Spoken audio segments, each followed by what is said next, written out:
There's another comment on here. Lynn's just pointed out what's happening. Yeah, from I think it's from Stuart Mort. How would you improve the game, Mike? A question being posed by one of our listeners. Yes, certainly. The first thing that I would do would be to reduce the size of the British Grand Green Management Committee. I mean, we've got some 43 people who are running this game, and equally we have people in high positions who have no job description.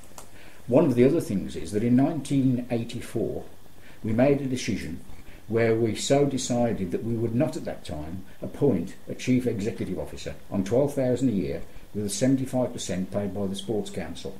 We turned that down. At the same time, we decided that the fee for all of us to play would be, I think it was £1.25. I've argued for a long time the fee should be £5 or £10 per year.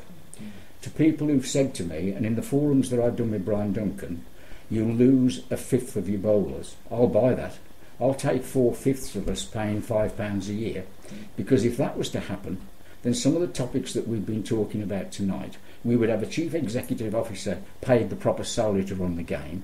We would have paid people also to deal with that, and in addition, we would probably not need sponsorship to get televised events, because without televised events today, no sport can move on. It's that goggle box in the corner that attracts people to take up sport.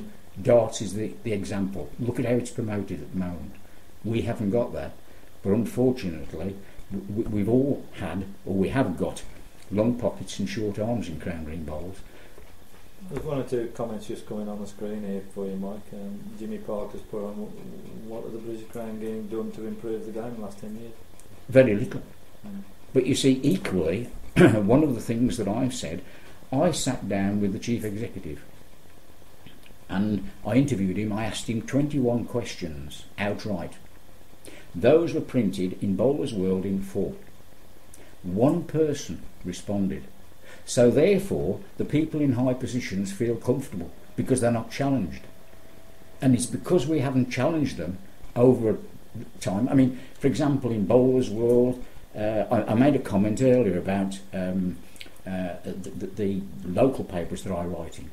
Now, I've often said, I don't mind people writing in and saying, well, I disagree with Mike Wakelam.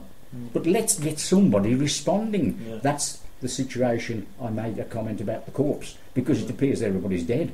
Yeah. And Jimmy's just saying in that, your county, like Warwick, must have voted to keep the committee as it was last year. Well, yeah, but I'm no longer on that, and I think Jimmy does a tremendous job in what he does. But equally, if we go back over the past 10 years, I mean, for example, £64,000 we spent on development last year. I haven't heard anybody say that there's a nil figure where it's projects. And how often have you seen, as Mel Evans, or you as Lynn Pritchard, or me as Mike Wakelam, or Jimmy Parker, seen a report from the Development Committee telling us what's actually being done? What is being developed? Who's telling us? Yeah. Yeah, that's right. I mean, Mandy's just putting out on here that she loves Bowler's World, but it's news that's already been on the internet in the past. But again, it's a monthly magazine, isn't it? Well, it is. But everybody has got the internet, of course. No, it isn't. And also, again, we have to remember, and Mandy's quite right, that applies even if you pick up the paper, the local paper, on a Friday. But let's just compare it to darts and snooker. Go in W.H. Smith's tomorrow and see how many magazines there are for darts and snooker. Quite a few. Yeah. So that sport, those sports, they think this is worthwhile. Yeah. Another interesting question, Mike, that's just come on the screen, and something very thought-provoking actually from one of our listeners. Does Mike think Brian Duncan could put a bit back into the game he has had so much from?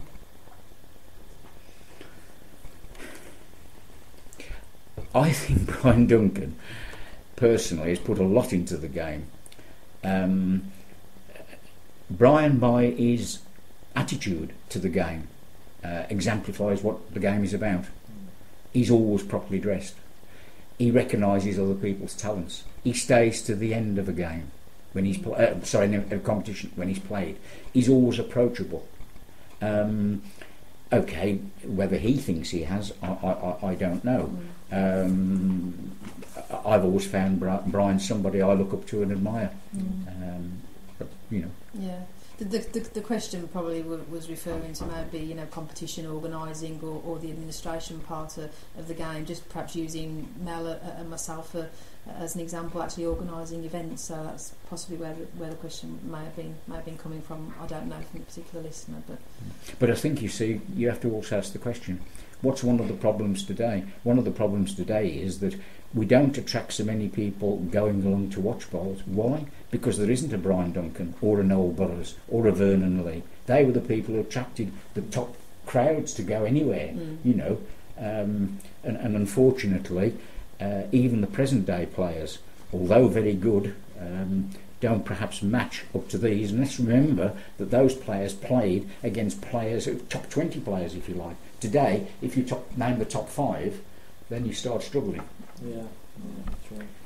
One thing Ron mentioned as well, which I thought was very interesting, he said he felt that the British Ground were lacking a professional sort of marketing type player, which obviously doesn't come cheap.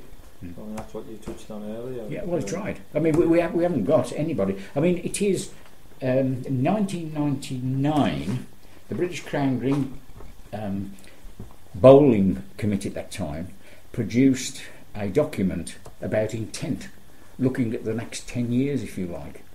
And I looked at that document the other day, and hardly anything has ever been done, at all. I mean, I know that the chief executive has not appeared on your programme. Yeah. Now, okay, as far as I'm concerned, John Crowther, a very nice man. But I think whoever holds that post has to be accountable. But the problem is, he can't be accountable because he hasn't got, or didn't have, a job description. Yeah. And that's, I mean, just one example. I mentioned that I do my publicity in Nationwide Bowler. And you've talked tonight about county matches. At this moment in time, I've received no publicity from the British Crown Green Bowling Association on county matches. I get nothing from the Federation of Bowls, nothing from the British Parks Association. I get a lot from Jimmy Parker, who was aware of publicity, and all credit to him. But here is a magazine offering us the chance to publicise. And yet, to go back to my previous answer to your question, Mel, as somebody who provides publicity, it's very disheartening when you see other sports doing it, and your sport doesn't enable that to happen. There's a couple of other comments on here. Someone said earlier, bowlers just want a bowl event organisers organise.